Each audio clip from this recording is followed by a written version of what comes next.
I didn't know how long I'd been trapped in darkness when suddenly a familiar woman's voice laughed softly near my ear. "Stop writing that letter already. Hurry home. Your man's back on leave. He brought a bunch of stuff with him." I rubbed my eyes and looked up to see Lisa, my neighbor, standing there. "You scared me," I said, startled. "What do you mean, me? What's wrong with you? Are you in shock or something?" Lisa frowned, seeing me staring at her and stammering without being able to form a full sentence. Lisa, whose legs were perfectly fine, reached out and gave me a little shove. "What are you standing around like that for? Get moving. If you're late, that shameless Zoe Miller will snatch everything your man brought back with him. And forget that letter. Just talk to him face to face." I looked down at the registered letter clutched in my hand, then back at Lisa's perfectly healthy legs. Without even thinking, I lifted my hand and bit down on my finger. It hurt. It really hurt. So what was going on? Had I really come back? I couldn't believe something so incredible had happened. "Lisa, what year is it right now?" I asked. She gave me a weird look. "It's 1980 during grain rain." "What kind of question is that? Are you okay?" 1980. Grain rain. I really came back. I had returned to grain rain of 1980, this very day. On this exact day in my previous life, Tina Martin had just begun to stand and slowly walk. I'd been so thrilled, I rushed to send a letter to Jack Carter to share the good news. But right after the letter was sent, Jack came back from the army. He brought with him a massive piece of news. The military had approved bringing spouses to live on base. But the person he chose to take with him wasn't me. It was Zoe Miller. Just thinking about it made my blood boil. I didn't care about anything else. I turned and ran straight home. I got there quickly. The moment I pushed open the gate, I could see the entire yard clearly. Tina, who had suffered from polio, was using a chair to practice walking, clumsily and with great effort. In my past life, I had made her do this every single day. To help Tina stand up again, I didn't just leave it to her. I trained with her, stayed by her side. Even when I was exhausted like a dog, I still made time, 2 full hours every day, to give her massage therapy and physical support. Tina only stood up again because I refused to give up, working day and night without pause. They say the love from raising someone is greater than that of giving birth. I know I never treated her poorly. Any good food I had, I saved for her. I poured all my love and energy into her. And how did she repay me? Not even 2 years after Jack and his mother Zoe took her in, she erased everything I had done for her. The way I died so quickly in that life. Tina played a part in that. I stared at Tina standing in the yard and gave a silent, cold smile. Ungrateful little traitor. "Hello again, Tina. In this life, don't even dream of becoming a normal person. You'll stay crippled. Get used to it." I shifted my gaze away from her and continued scanning the courtyard for the rest of them, my real enemies. But I didn't see my in-laws. Jack and Zoe weren't there either, so where were they? I didn't go inside the house. Instead, I circled around the building to the back and pressed close to the window. I could hear low voices coming from inside in the middle of a quiet conversation. "Mom, I got promoted," Jack's voice said. "The army approved bringing family with me." Margaret, his mother, sounded thrilled. "That's wonderful. Zoe should take my grandson and go with you." "But I can't do that," Jack said hesitantly. "The spot is supposed to be for Michelle. If I give it to someone else, she'll be upset." Zoe's soft, delicate voice chimed in, just like always. "It's okay. I don't mind." Then Jack's father snorted coldly. "So what if she's upset? This house doesn't revolve around her." "Exactly," Margaret said. "Even if she's unhappy, she'll just have to swallow it. And if she dares to make a fuss, your dad and I will deal with her. We'll teach her a lesson." Jack sounded conflicted. "Isn't that too harsh? No matter what, she's still my wife, and it's not like she did anything wrong." "You don't know the full story," Zoe said in a soft, pitiful tone. "Michelle's really not a good person. She's lazy and selfish." Using Tina's illness as an excuse, I was constantly running around. Your father and I worked ourselves like spinning tops, and he didn't show an ounce of concern. Luckily, your sister-in-law was here to help. Otherwise, we couldn't have managed a single day. Even though I already knew that Margaret and her husband were rotten to the core, I didn't expect them to lie so shamelessly with open eyes. I was shaking with rage. Inside, Jack was clearly upset too. He stood up abruptly in pain. I'm going to find Michelle, he said. I want to ask her why she's acting this way. Forget it, don't go, Jack's father, George, interrupted. What's the point of asking? She's a woman dragging around a disabled child. Her life's already hard enough. Your mother, Zoe, and we just feel sorry for her. Zoe's voice chimed in, gentle as ever. Besides, Zoe's a good one. Even after your older brother passed, she never remarried. And she gave birth to the eldest grandson of our family, our only heir. You have to take good care of her for your brother's sake. Margaret agreed wholeheartedly. That's right, Zoe's kind, gentle, and respectful. She doesn't just care for your father and me, she takes good care of Tina too. You won't find a girl like her, even with a lantern in broad daylight. You promised your brother you'd look after his wife and son. So this time, when you go live on base, you must take Zoe and our grandson with you. These two old snakes. No matter how much I poured my heart and soul into this family, they treated my efforts like trash, completely worthless. I was furious, but I forced myself to stay calm and kept listening. A few minutes later, the decision about who would go with Jack to the military base had been finalized. Jack and George left the house, leaving only Zoe and Margaret inside. I was about to leave too, but then I heard Margaret lower her voice and say, Zoe, your father and I have fought hard to get you this opportunity. Don't waste it. I'm counting on you to give us another grandchild. If you get pregnant this time, maybe twins, and then a second baby, we'll have heirs to carry on the Carter family line. The whole family depends on you. So that was it. From the very beginning, the Jack's parents had been pushing for this. They'd been planning it all along. Well, that was perfect. I'd been worrying on the way back that maybe they didn't know, that maybe I'd hurt innocent people by fighting back. But since they were all in on it, I could deal with them freely, without guilt. After I walked away from the window, I stayed outside for a moment to calm myself, then returned to the front yard. Jack and George were standing there, and when they saw me, Jack turned with irritation in his eyes. Where were you? Why are you only getting back now? I stared straight at him and answered slowly, word by word. Where could I go? Just out there, breaking my back and wearing myself out doing all the farm work. Your parents are too old now, backs and knees aching, they can't do a thing. Your sister-in-law, the oh-so-precious one, is always sick and can't work in the fields either. So who's left? Just me. The poor, miserable one stuck doing everything. Jack's face twisted with anger. He'd clearly been poisoned by Margaret's lies, convinced that I was unfaithful, lazy, and deceitful. Michelle, what kind of twisted nonsense are you saying? You think I don't know what kind of person you really are? Oh, really? And what kind of person is that? I snapped back, fuming. Tell me, who else besides me has been doing all the work in this house? Name one other person who's helped me.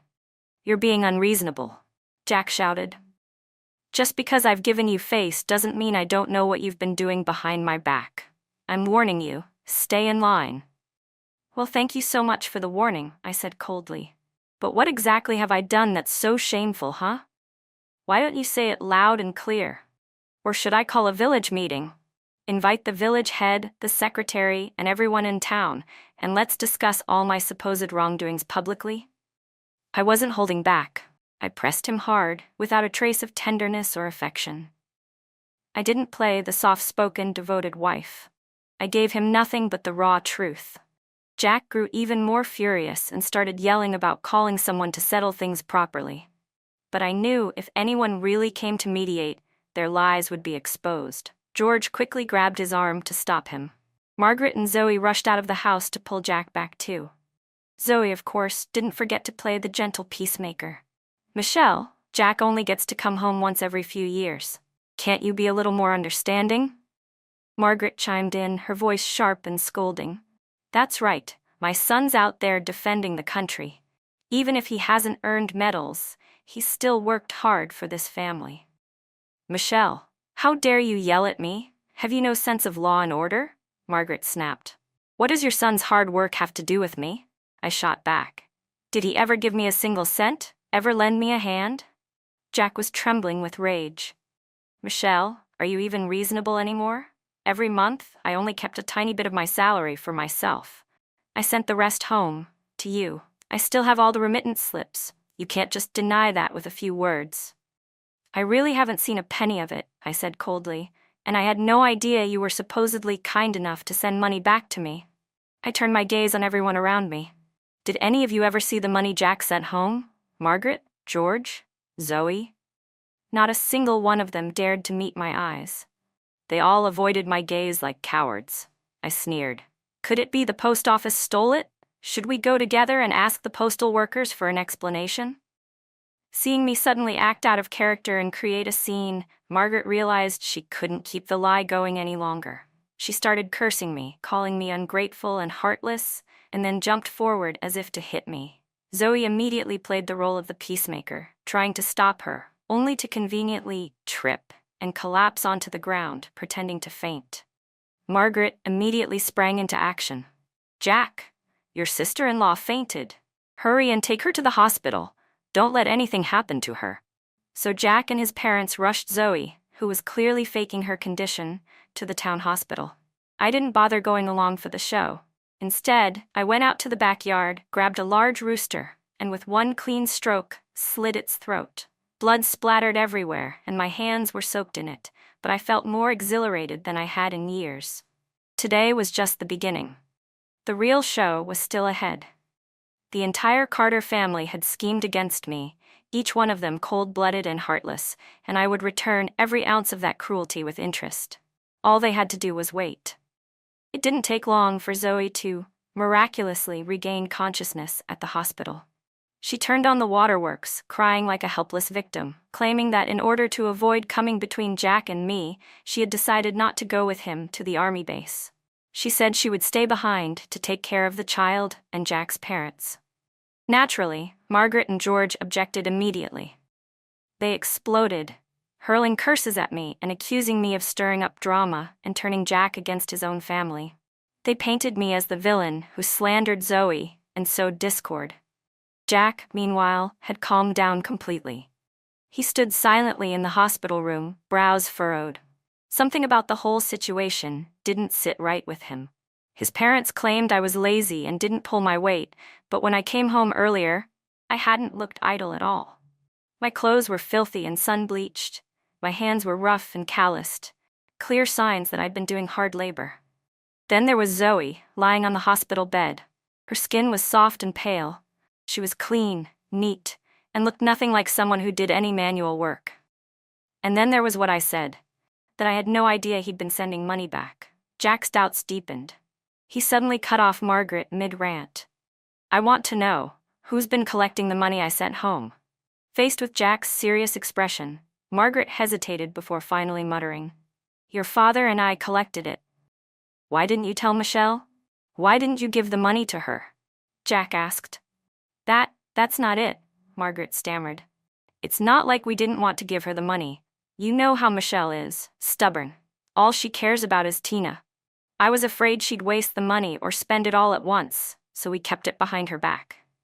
Jack's temple visibly twitched. So she really hasn't used a single cent of the money I sent over the past few years? Margaret quickly backtracked. No, of course she used it. The oil, salt, soy sauce, vinegar, everything in the kitchen was bought with the money you sent. She definitely benefited from it. But that truth was hard to swallow. Jack's face darkened. He suddenly stood up and walked straight out of the hospital room. Margaret and George exchanged a glance, then hurried after him. Son, where are you going? Listen to your mom. Michelle's got a rotten temper. You saw it yourself. She dares to talk back and mock us, right to our faces. Just imagine how she treats us when you're not around. Jack looked coldly at Margaret. She bullies you? Son, there's no need to confront her like that, Margaret said nervously. She didn't dare face me head-on. She's mad at us because of the money. That's all. Your father and I weren't trying to keep it from her out of spite. We were just afraid she'd waste it, and we were worried she'd start thinking about other men if she had money. She's not like your sister-in-law. Zoe stayed willingly. She never asked for anything. And what if one day she just leaves Tina behind and walks away? Margaret said. Then what are we supposed to do? Jack's face remained cold, and he said nothing. Just then, a familiar villager walked down the hallway. Seeing Jack and Margaret, he smiled and greeted them. Someone sick at your place? It's Zoe, Margaret answered quickly. That daughter-in-law of ours is so delicate. Always sick every other day, can't help with a single thing, just like some pampered city princess. If it weren't for Michelle holding everything together, I don't know how we'd survive. Jack heard every word clearly. He suddenly turned and stared at Margaret. Didn't you say Michelle was lazy and did nothing? Margaret hadn't expected someone else to blow her cover. Her face flushed red. Son, we didn't mean to lie to you. Michelle, she's not actually that lazy. She's helped your father and me a lot. It's just, she's got a terrible temper. Always complaining about us. She and Zoe don't get along. I just figured if Zoe went with you to the base, they'd stop clashing. Jack was furious. But that's no excuse to twist the truth and turn things upside down. Margaret waved her hands. We were just out of options. You promised your brother you'd take care of Zoe and the child, but Michelle wouldn't agree. She fights with us constantly. She wants to live separately from Zoe. But how could that work? Zoe's in no shape to be on her own, and she can't raise the child by herself either. That's still no reason to lie, Jack snapped. Looks like I'll have to reconsider who I'm bringing with me. This is our fault, Margaret stammered. But whatever you do, don't take Michelle. If you take her, what will your father and I do at home? All the fieldwork depends on her. And besides, you promised your brother you'd look after Zoe and the baby.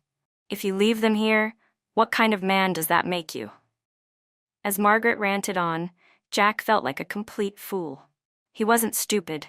He could see now that he'd been played by his own parents and falsely accused Michelle.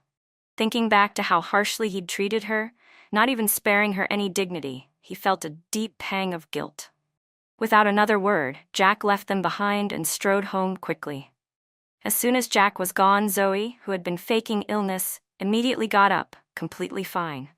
She and Margaret and George were discharged from the hospital and rushed back home, discussing what to do next along the way. Jack was tall and walked fast, and he was deeply upset. Now that he realized he had wronged Michelle, he was determined to go home and apologize to her to clear things up.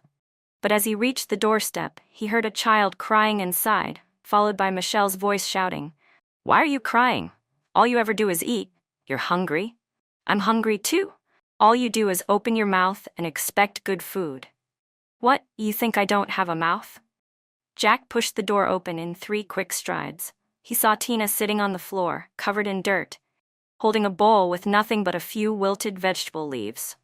Zoe's son, Leo, also held a bowl with the same pathetic leaves inside. Both children looked up at Michelle with tearful eyes. Michelle was sitting boldly at the table with a massive bowl of chicken in front of her. She held a chicken drumstick in her hand and was eating with abandon, her lips shiny with grease. Jack froze. You started eating by yourself?" Michelle didn't even look at him. She kept eating, chewing through the drumstick greedily. In a matter of seconds, she devoured the drumstick, the chicken breast, and the wings. Then she shoved the empty bowl aside and walked off without saying a word. Jack's forehead pulsed with veins, but he held back his anger. He calmed the crying children and added more pieces of chicken to their bowls. At that moment, Margaret, George, and Zoe arrived back. The children, still sobbing, recounted everything that had happened, how Michelle had killed the chicken, eaten the good parts herself, and left them with scraps. Margaret and George had no idea why Michelle was acting like this all of a sudden, but they recognized a golden opportunity when they saw one. Immediately, the two of them launched into a scolding frenzy, loudly criticizing Michelle for being selfish and heartless. But for once, Jack didn't say a word.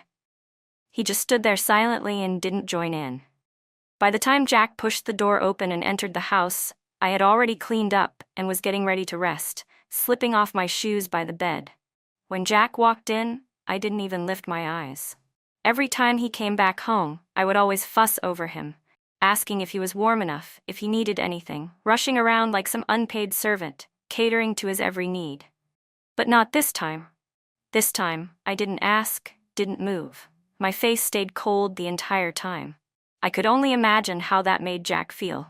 I expected him to explode, to come at me, demanding an explanation, but to my surprise, he held it in. Jack was the one to break the silence. "Michelle, let's talk." "Sure," I nodded, my eyes still indifferent as I looked at him. Go ahead, you start. When he saw me staring at him like that, quiet and detached, Jack turned his head away. He didn't dare meet my eyes. I just asked my parents. It was them who picked up the money I sent back. They spent it all. So?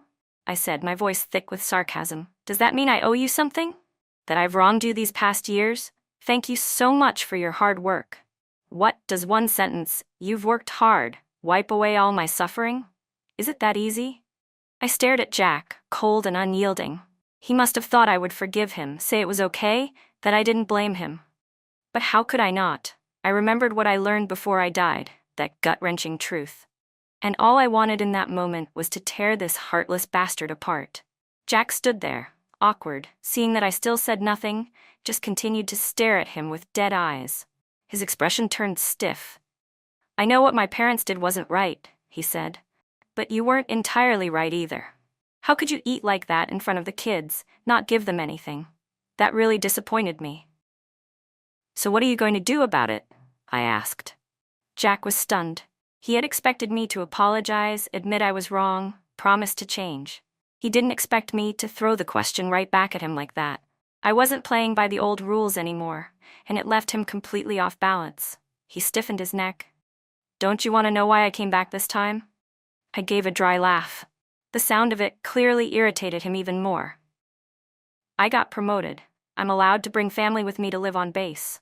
My parents want me to take Zoe and her son. Well then, I said, without even blinking, go ahead and take them. You don't need to tell me anything. I don't care. Jack stared at me as I casually climbed into bed, showing zero reaction. He hadn't even finished speaking. He had deliberately left that first part dangling, waiting for me to object, to protest, to beg him to take me. If I did, he would have used it as a reason to lecture me, assert control, and give himself an excuse to backtrack gracefully. But I didn't say a word. I just lay down and turned my back on him, ready to sleep. Jack stood frozen in place. He stared at my back, unsure of what to do. For some reason, this time, unlike all the times before, he couldn't feel a single ounce of warmth or tenderness from me. In the past, every time he returned from leave, I'd be full of affection. But not this time. It felt like there was now an impossible chasm between us, as wide as mountains and rivers. Something had broken beyond repair. That suffocating feeling twisted in his chest, and Jack suddenly felt a strange growing fear that he might truly lose me forever. He mustered the courage to approach the bed and reached out to touch me. But just as his hand stretched forward, there was a knock at the door. Margaret's voice came through from outside. Jack, Leo's throwing up and has diarrhea. He's really sick. Jack didn't dare delay. He rushed out the door to take Leo to the hospital. Leo ended up being sick for a full week. His condition kept going up and down, better one day, worse the next. Margaret, George, Zoe, and Jack all stayed at the hospital every day, taking turns watching over him. Only I didn't show up, not even once. But that didn't mean I was idle.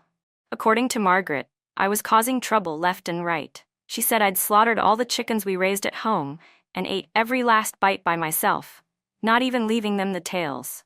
Said I was stuffing my face while refusing to do any farm work. That I didn't feed the pigs, didn't gather pigweed, didn't tend the cattle. That the house was a total mess and I didn't bother cleaning it. That I spent all day loafing around the village, gossiping with other housewives. Jack started to think maybe his mother was being too harsh on me. What Jack said wasn't entirely without exaggeration. He'd purposely gone back to check on things himself, and sure enough, the house looked exactly like what his mother Margaret had described. A pigsty, a doghouse. Dirty clothes were thrown everywhere. The floor was covered in dust. Everything was filthy and chaotic. Tina was crawling around outside with lice all over her body and matted hair tangled into knots. No one was looking after her. Seeing this, Jack was furious. He went to look for me in secret and ended up finding me in Lisa's field. In my past life, I remembered this day vividly. Lisa had been working in the fields when falling rocks from the mountain hit her and left her disabled for life. I'd been keeping a close watch on her for days, waiting to stop it from happening. Thankfully, heaven was watching. When it finally happened, I was right there and managed to save her. She was injured, but compared to losing both her legs like last time, This time she only suffered minor injuries. I carried Lisa on my back and rushed her to the hospital, only to bump into Jack hurrying over. He helped me get Lisa to the hospital for treatment. Lisa, like me, was a woman with a hard life. Her husband was away for years and never came home, and she had a bunch of kids to raise alone. So I volunteered to take care of her while she was recovering. Lisa stayed in the hospital for a week. During that week, I didn't go home once. I didn't pay attention to what the Carter family was doing. But they kept bouncing around in front of me, especially Margaret and Zoe, both louder and more persistent than ever. Margaret narrowed her eyes at me and sneered. "You must have heard about the army transfer situation by now. Let me tell you, we've already decided Zoe is going. Don't even think about pulling anything funny." Zoe, of course, took the soft approach, tears in her eyes as she came to me looking pitiful. "Michelle, I never wanted to steal your spot, but Leo needs to go to school, and I want to give him a better chance. Please, I beg you. I lost my husband. I've suffered so much. Can't you give me this opportunity?" I gave her a gentle smile. "Sure. Since you're begging, show me you really mean it." "What do you want?" she asked. "Money, of course," I said. "However much you've taken from Jack over the years, hand it all over, every last cent. If you do that, maybe I'll let you have the spot. If not, why should I let you go?" Meat that's already in her mouth, there's no way she'd spit it out. Zoe glared at me viciously. "I don't have any money to give you. I'm going. I'm already set to go. You know Jack's parents have agreed I'll go with him. You can't change their decision." "In that case," I said with a smirk, "why are you talking to me at all? Just follow Jack and leave." I watched the expression on Zoe's face twist and tighten. "Are you sure you're legally Jack's dependent?" I asked. "What do you think the military would say if they found out Jack was abandoning his wife and bringing his sister-in-law along instead? What would they do?" Her face turned pale. "I'll give you money. Okay?" "Well, now I've changed my mind," I said calmly. "Besides money, I want you to kneel and beg. I want to see that you actually mean it." Zoe's face went completely sour. "You can say no, of course," I said with a shrug. "I don't care. Someone like me has nothing to lose.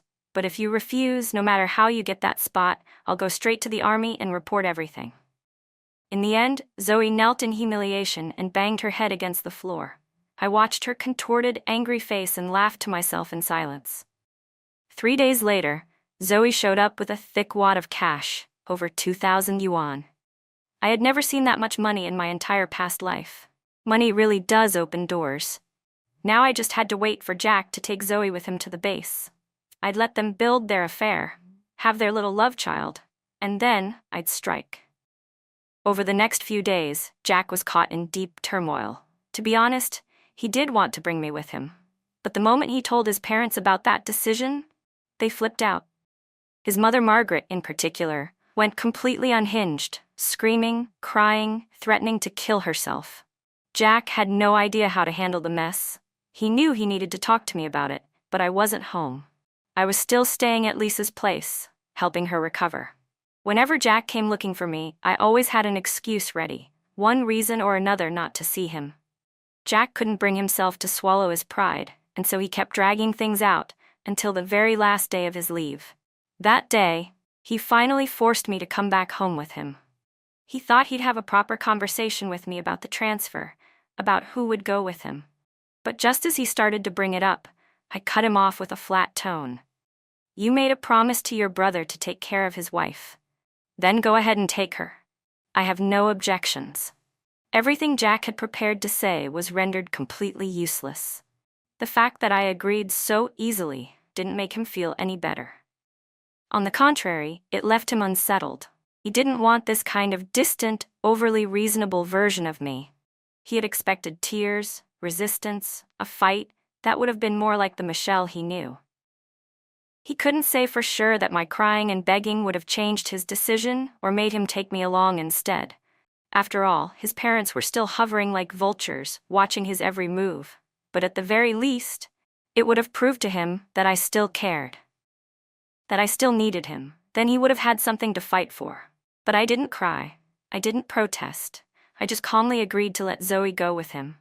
Jack found himself at a complete loss for words.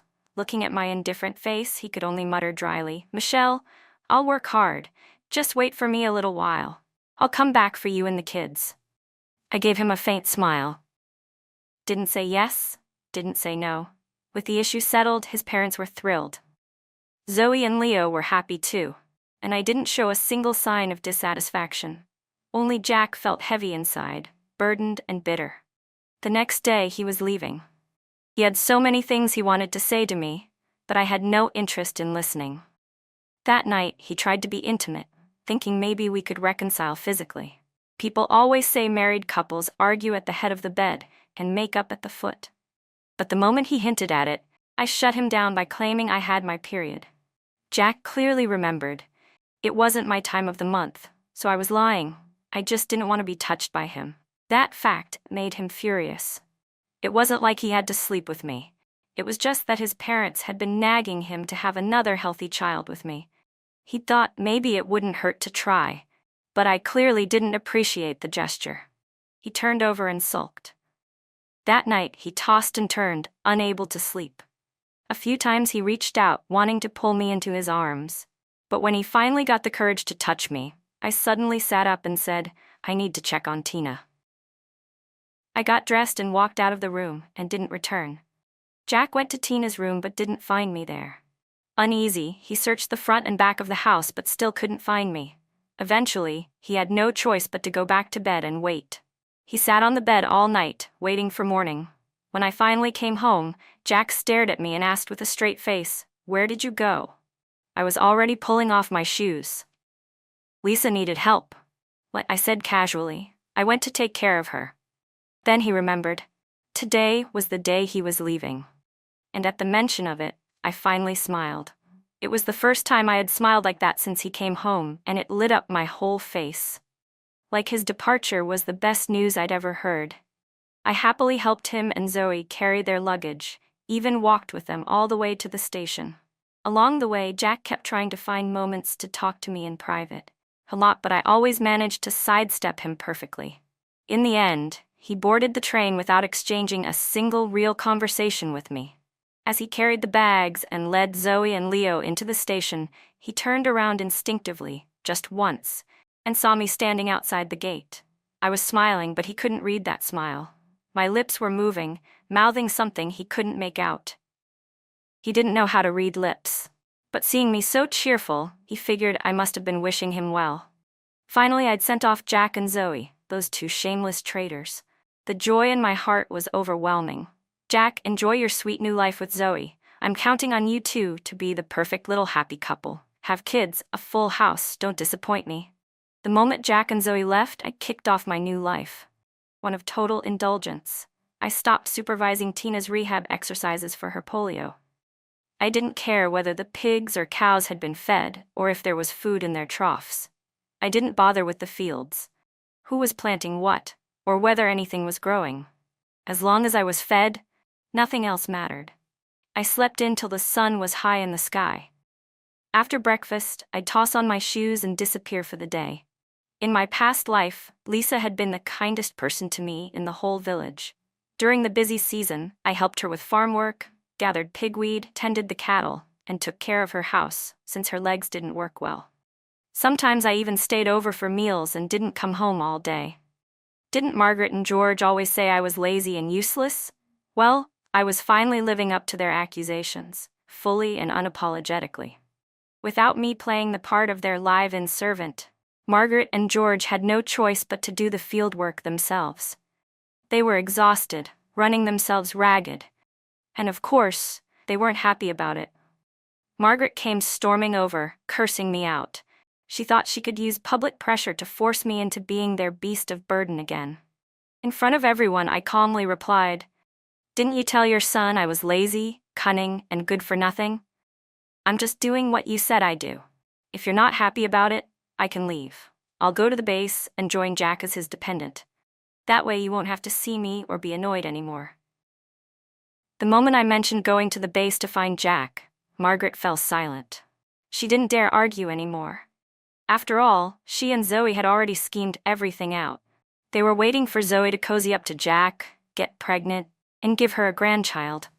If I actually went to the base and disrupted their little plan, it'd ruin everything. Margaret didn't dare make me work, so she came up with a new trick. She sent Tina over, hoping I'd soften up. But she had seriously miscalculated. Everyone in that house had betrayed and hurt me, but none of them had wounded me as deeply as Tina had. Of all of them, I now hated her the most. She was the last person I wanted to see doing well. There was no way I was going to take care of her. I looked Margaret straight in the eye and said, "She's Jack's kid. What does that have to do with me? If your son doesn't care about her, why should I? I'll be honest with you, even if she dropped dead right now, I wouldn't shed a single tear." Margaret dumped Tina next to me and walked off, thinking I'd have a change of heart. But when Tina sat there under the blazing sun all day and I didn't lift a finger, Margaret had no choice but to take her back. She knew perfectly well. Tina wasn't my child. I had every right not to care whether she lived or died. At this point, I had changed so much that Margaret and George no longer knew what to do with me. Time flew by. Without me as their free labor, Margaret and George had to work from dawn to dusk, and I never gave them a penny of the money Jack sent home. Life became unbearably hard for them, but they didn't dare complain. They thought about writing letters or calling Jack to report me, to get him to come home and discipline me. But their hearts weren't clean. They were terrified of disrupting Zoe's cozy life with Jack, especially now that they were hoping for a new baby. They didn't want to ruin that for anything. Just like that, 6 months passed quickly. When I figured the time was about right, I called Sister Grace, the woman who had told me the truth in my previous life. Over the phone, Grace said, "Michelle, you won't believe this. I saw your man at the hospital yesterday. He was with Zoe in the OBGYN department. Zoe's pregnant, big belly and all. No idea whose baby it is." Jack had only just found out about the pregnancy himself. He'd been busy with missions and hadn't noticed anything. Lately, Jack had been thinking about trying to get promoted. He wanted to bring me and the kids to live with him on base. But the night he and Zoe slept together, that happened the very first night he brought her to the base. That night, something had felt off. He'd been restless, uncomfortable, couldn't sleep. While he tossed and turned, Zoe suddenly appeared before him, naked and bold. At first, he stood up, thinking he'd push her away. But eventually his resistance wore thin. And just like that, they were together. When he sobered up, he slapped himself across the face. Hard. Over and over. But Zoe just cried and kept saying it wasn't his fault. She said it was on her, that she missed her dead husband so much, she'd started thinking of Jack as him. She didn't blame him at all, but how could Jack not blame himself? He knew he'd messed up. Badly. It was a huge mistake, one that couldn't be forgiven. He didn't have the courage to face Zoe after that. The very next day, he moved out and went to live in the dorms. From that point on, he buried himself in work and took every mission he could get his hands on. He worked so hard his commanding officer couldn't stand it anymore and forced him to take a leave. But even during his leave, Jack didn't go see Zoe. He was too embarrassed, and instead chose to stay in the dorms. Jack wrote me a letter from his dorm room before finally lying down to rest. That night, he had a nightmare, bizarre and terrifying. He dreamed that Zoe's belly had swollen like a balloon, and she gave birth to a pair of twins, a boy and a girl. The twins looked up at him and smiled, calling him Daddy. He panicked and tried to run. Then he dreamed of me, knife in hand, charging at Zoe. In the next moment, the military guards shot me down. I lay on the ground, covered in blood, eyes wide open in death, unwilling to close. Jack woke up in a cold sweat, his body soaked. It was just a dream. It wasn't real. But why had it scared him so much? He hadn't seen Zoe in 5 months. He had no idea what kind of condition she was in now. What if she really was as pregnant as she was in the dream? The thought alone terrified him. At dawn, Jack rushed back to the base housing unit he'd been assigned. When he pushed open the door, the first thing he saw was the one thing he most didn't want to see. Zoe standing there, smiling at him, very pregnant. Jack's worst fear had come true. He was now certain he felt nothing for Zoe. The child in her belly was nothing but the product of that one chaotic night. He had to deal with this. The baby couldn't stay. Without hesitation, Jack took Zoe to the hospital. The child had to be terminated. But the doctor told him the pregnancy was already far along, and it was twins. At this stage, termination would carry significant risks. Zoe collapsed to the floor, sobbing, begging him to let her keep the babies. She promised she wouldn't interfere in his life. After giving birth, she'd disappear and raise them on her own, as if nothing had ever happened. Jack's heart softened. He was responsible for this too. He couldn't just push all the blame onto Zoe.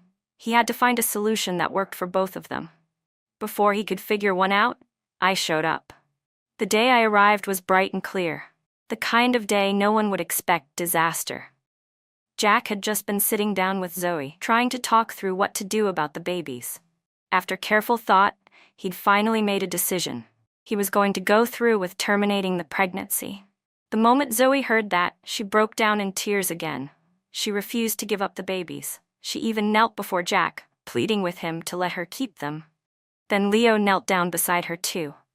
Mother and son held each other, crying uncontrollably, making a heartbreaking scene. Jack was at his limit. Frustrated and overwhelmed, he stepped out onto the balcony for a cigarette. But he hadn't even finished his smoke when he heard shouting from outside the main gate. Loud, emotional, almost hysterical. A woman was screaming, a child was crying, and a crowd was murmuring in the background. He couldn't make out everything, but he heard a few words. Homewrecker, pregnant, worse than animals. Jack's chest tightened. Were they talking about him?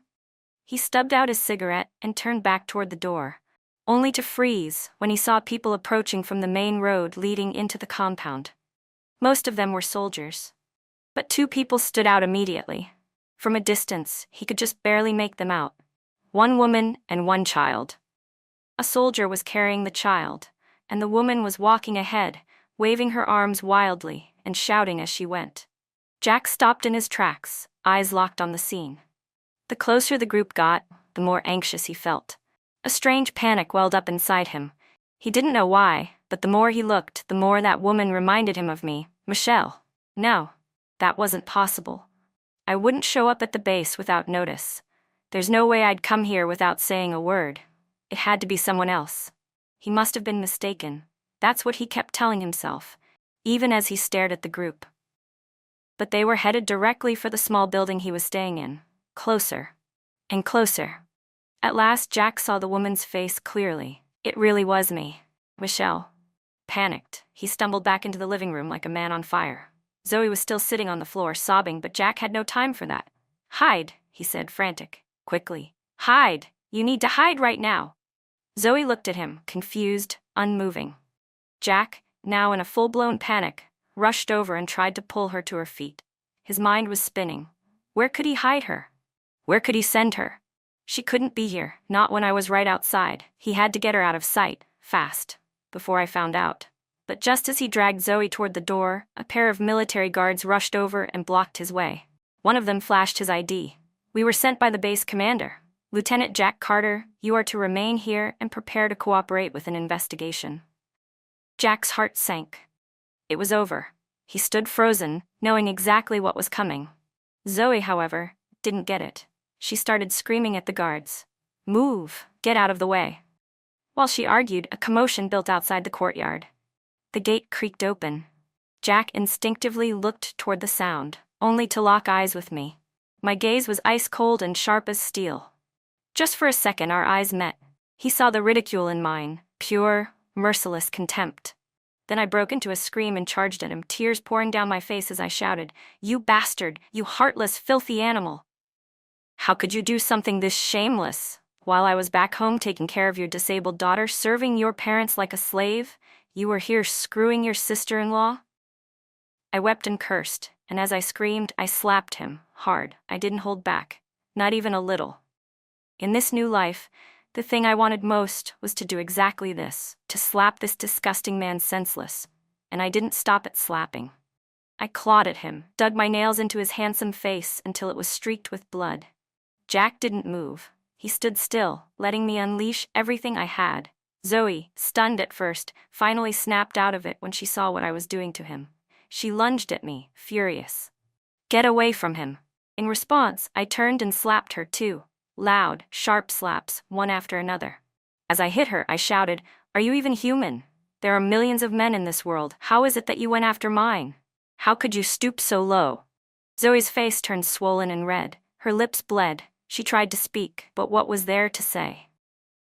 After that night with Jack, after confirming her pregnancy, she had considered herself his wife. She had introduced herself to everyone as Mrs. Carter. Everyone on base thought she was Jack's actual spouse. It had never even crossed her mind that I might show up like this. If she'd known I'd come, she might have tried to play it smart. But there were no what-ifs. As the soldiers stared at the scene before them, the looks on their faces turned cold with disgust. They couldn't say anything, bound by military discipline, but they didn't have to. Their expressions said it all. The other army wives weren't bound by such rules. They muttered in disbelief. How shameless can you be? No morals at all. There are no other men in the world? She's nothing but a homewrecker. Don't just blame the woman. That man's no good either. Leaving his wife and child just to run off with his sister-in-law? What a joke. Maybe he didn't want the wife and kid because the child's disabled, can't even walk. Still, it's not the kid's fault. He didn't choose to be born that way. Tina, my daughter, who had been quietly held in a soldier's arms this whole time, heard those words. Her eyes welled with tears. She struggled to get down, and the moment her feet hit the ground, she crawled her way forward and knelt in front of Zoe. Tears streaked her little face as she spoke clearly. Auntie, please give us back our dad. I'm begging you, give him back to us. Mommy and I don't need money. We can live a hard life. Just give him back. All of Dad's money went to you and your son, Tina cried. I just want one thing. Please don't take my dad away from me. Jack was taken away by military guards. The fallout from this incident was huge. He wasn't just reprimanded for inappropriate conduct and improper relationships, it was worse than that. Seeing little Tina, disabled and in tears, begging for her father shattered everyone's composure.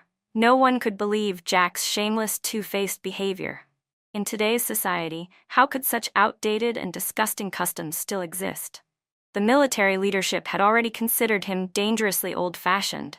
They believed he had ignored ethics and conscience just to try for a healthy son. Now they suspected he even intended to abandon his disabled child. A man like that had no place in the military. The verdict came quickly. Jack Carter was dishonorably discharged and forcibly returned to the countryside. As for me, I had only one request: to divorce Jack. A clean break, nothing more. The base commander personally listened to my story. After verifying everything, he was deeply sympathetic. Our divorce was swift, no delays, no resistance. The day I got the divorce certificate, I was in an unusually good mood. Jack had finally been punished, but it wasn't enough, not yet. I was still waiting to see every single person in the Carter family get what they deserved.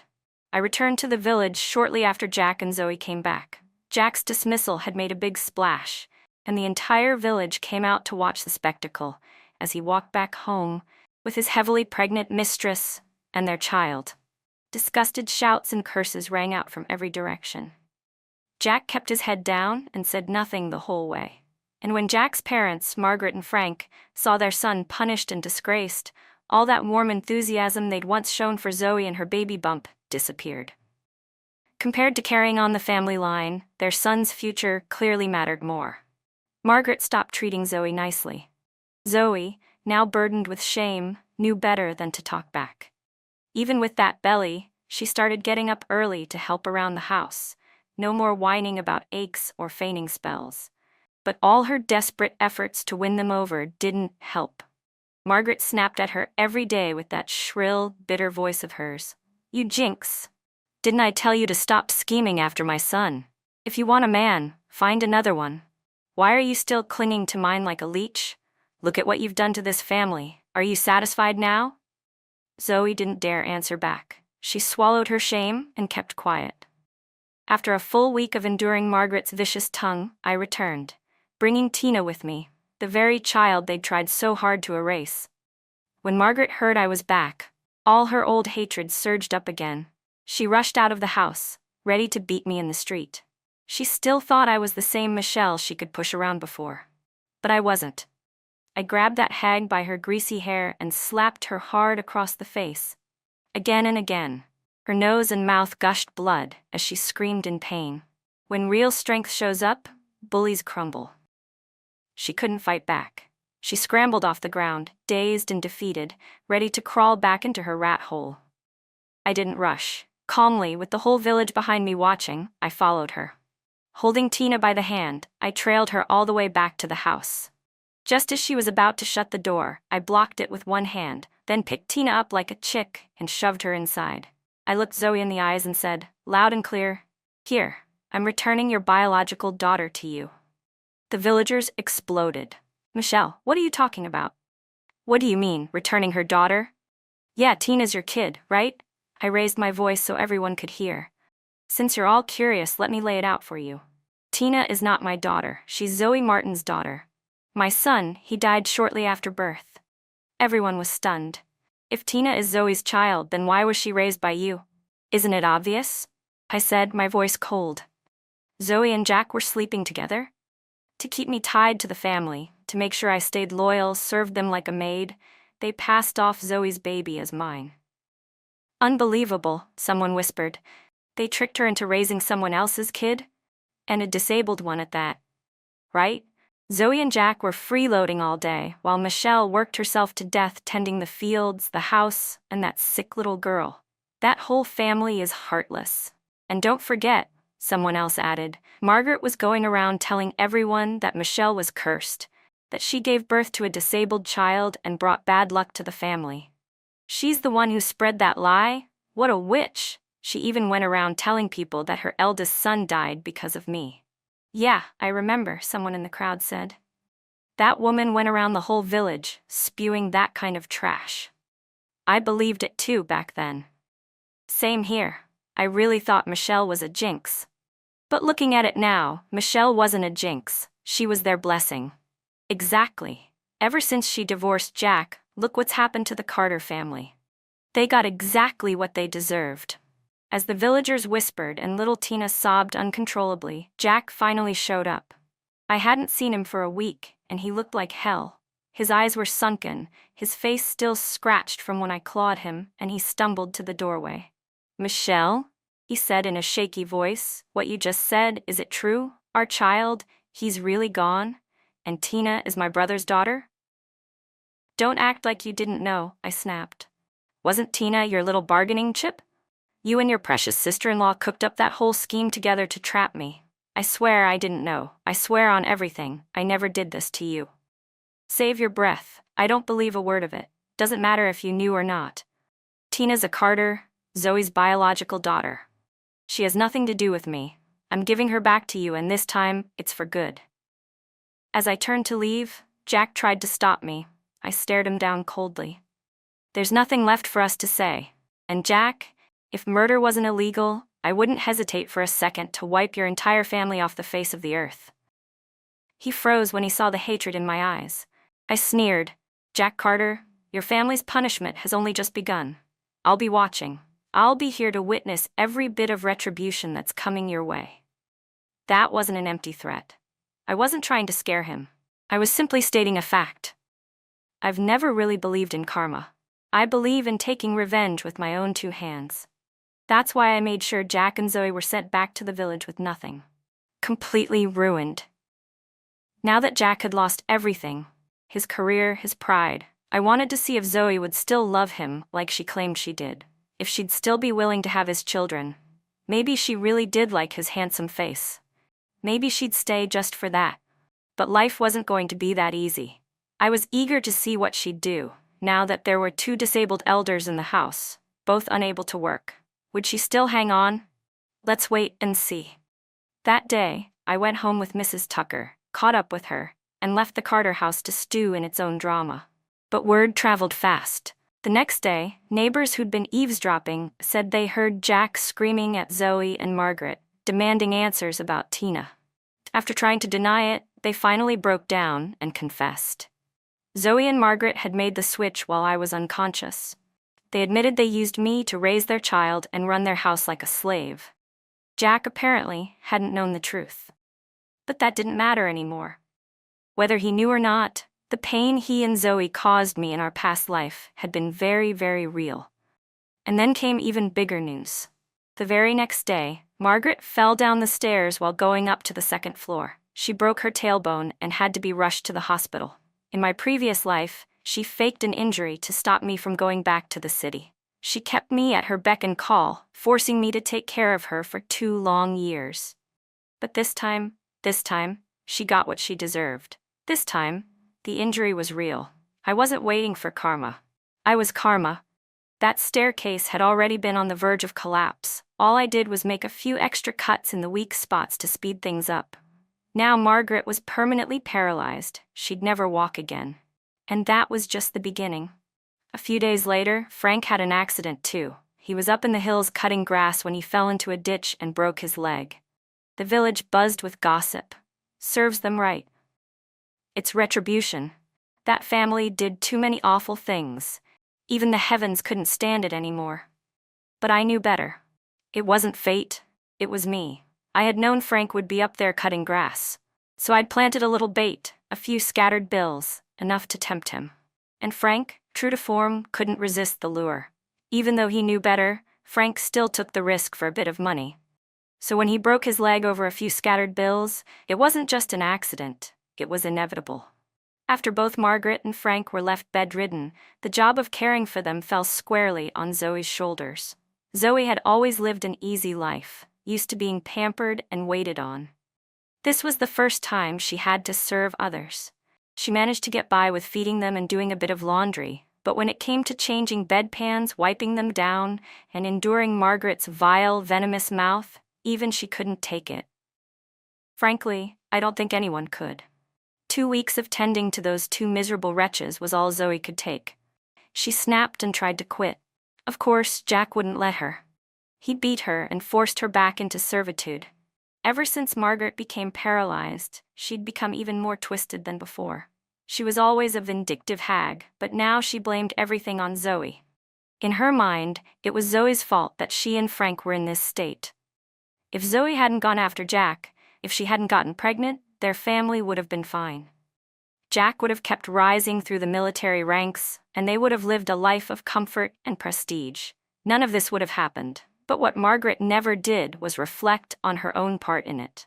Sure, Zoe had her eyes on Jack, but Margaret was the one who allowed it. People are selfish like that. They never take responsibility. They twist reality until they believe their own lies. And once Margaret convinced herself Zoe had ruined everything, it didn't take much to light the fuse. One day, Zoe was a few minutes late cleaning up their waste, and Margaret lost it. She grabbed Zoe's hair and yanked with all her might. Even though her lower half was paralyzed, her arms were still strong. She slapped Zoe again and again. Zoe finally had enough and fought back. In the struggle, Margaret was yanked off the bed. Her head hit the corner of a nearby table. Blood poured out like a broken faucet. Her grip on Zoe's hair slowly loosened. Zoe froze, horrified. She screamed and bolted for the door to get help, but tripped over the threshold and hit the ground hard. Blood pooled under her too. By the time Jack got home from working in the fields, Margaret had already bled out. Zoe had lost the baby and lay unconscious on the floor. In my past life, those twins she was carrying never made it. This time, they didn't even get the chance. Zoe now faced jail time. No matter how you looked at it, she was responsible for Margaret's death. Maybe it wasn't murder, but she wasn't walking away free. A few years behind bars were guaranteed. I had finally seen with my own eyes the downfall of the Carter family. And I have to say, it felt satisfying. I didn't stick around. With the money I'd saved, I left for Shenzhen. It was the height of the reform era, and opportunity was everywhere. Relying on what I remembered from my past life, I started a small business, just a little street stall at first. But step by step, I built experience, connections, and capital. Within 10 years, my business had grown into a well-known brand. I opened several branches. I worked hard, and along the way I met a man who shared my values. We took the time to truly know and love each other. 3 years later, I got married again. This time, there were no lies, no betrayal, no manipulation, just 2 people who gave each other their whole hearts. I was deeply fulfilled. 3 years into our marriage, I had a child. He was adorable. Watching him grow day by day helped heal the wounds of my past. I finally let go of that nightmare in the countryside. That painful chapter was closed. At least until I unexpectedly ran into Mrs. Tucker during a vacation. She had changed so much since our days in the village. Her hair was done up in voluminous waves, she wore heels and flawless makeup. When she called my name, I didn't even recognize her at first. But she was an old friend, and we ended up having dinner together. Over food and drinks, she brought up the Carter family. Zoe had been released after serving 8 years in prison. With nowhere else to go, she returned to the Carter home. She planned to settle down with Jack, and Jack accepted her. After all, he was alone, struggling to care for disabled Tina and Margaret, and also looking after Frank. He needed help. But no one could have predicted what happened the night Jack Carter and Zoe Miller had their small white wine wedding ceremony. That very night, 15-year-old Tina Carter stabbed Zoe in the chest with a knife. Not once, but over and over again. As she drove the blade into her, Tina mumbled things that didn't make sense to anyone. "It's all your fault. If it weren't for you, I wouldn't have ended up like this. I should have already been cured. I should have been normal. You ruined everything, you shameless woman." Zoe never made it to the hospital. She died on the spot. Tina was taken into custody. She screamed and laughed like someone completely out of touch with reality, saying all kinds of incoherent things. People said she had gone mad. After a psychiatric evaluation, they concluded she was mentally unstable. Eventually, she was sent to a mental institution, likely to spend the rest of her life there. I didn't feel the slightest bit of sympathy for what happened to the Carter family. I just sat there, smiling, listening to Mrs. Tucker recount it all. She told me Frank Carter had passed away, and Jack was working as a security guard somewhere, pulling in 3,000 or 4,000 yuan a month. I didn't care. These people no longer had anything to do with my life, and I wasn't going to waste my energy worrying about them. What I didn't expect was to see Jack again. One day, my husband and I took our son to a luxury hotel. As we arrived, I spotted Jack standing guard outside, stationed there like some forgotten relic. He looked much older, tired, worn, like life had ground him down. When he saw me, walking hand in hand with my son and arm in arm with my husband, his expression twisted with emotion. His lips moved like he was trying to call my name. I didn't even glance his way. The next morning, as I was heading out, Jack was waiting for me. He stepped in front of me. "I want to talk," he said. "I have nothing to say to you," I answered coldly. Still, he blurted out a few hurried words before I could walk away. "Michelle, you came back too, didn't you? I came back after you left. I'm sorry for what happened in our past life. I never meant to be involved with Zoe. She tricked me." By the time I realized what was happening, she was already 6 months pregnant. The doctor said terminating the pregnancy would harm her health. I didn't know what to do, so I let her keep the baby. I never knew how to explain it to you. I didn't know you would come looking for me. I had no idea Zoe would be so vicious and shameless to frame you like that. When I found out you were dead, I was devastated. Michelle, after that, the military began investigating. I was discharged. Zoe was arrested. None of us got a happy ending in the last life. I swear I didn't know anything about the baby swap. That was my mother and Zoe's doing. I rolled my eyes. "And what exactly are you hoping to accomplish by telling me all this now? That I'll forgive you?" He fell silent. "Sorry," I said slowly, enunciating every word. "If sorry was enough, we wouldn't need laws or police. I will never forgive you, ever, so stop dreaming."